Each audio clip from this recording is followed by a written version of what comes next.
Hello, and welcome back to the Cultural Cookbook. Today, we are going to be cooking Fideo.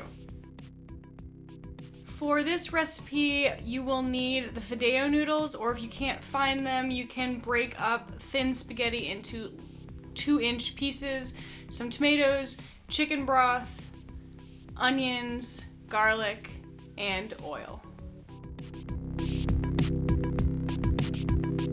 So first, we are going to scoop out all of the seeds and middle part of these tomatoes. We want just the meaty outsides to go into a bowl.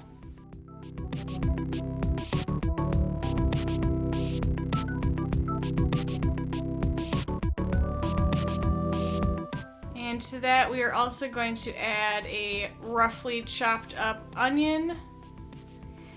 This is all going to get blended up, so you definitely don't have to worry about it being super fine at this point.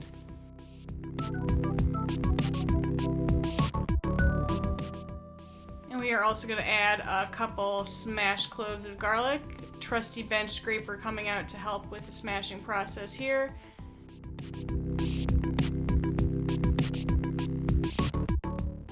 All these veggies are going to go right into a blender, and we are going to run that on puree until it is a fine liquid. We're going to strain out all of the skin and chunks, so you want to make sure it's pretty fine at this point. We are going to toast our Fideo noodles in the oil in a pan until they turn slightly brown and smell really nice and toasty.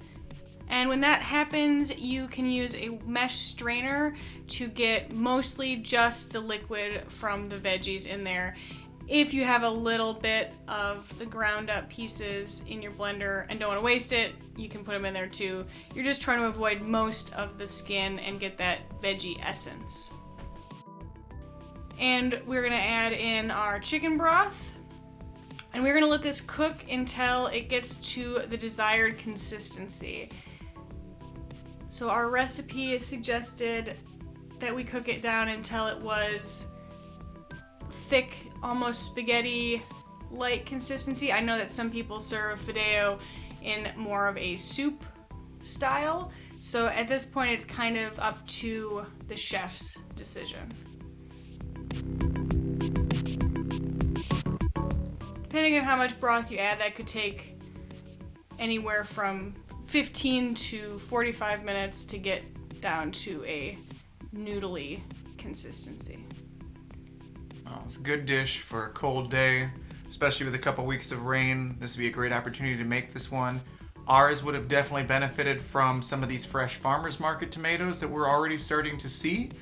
That extra bit of flavor would have really come a long way, but it was still really good with the supermarket tomatoes that we had on hand.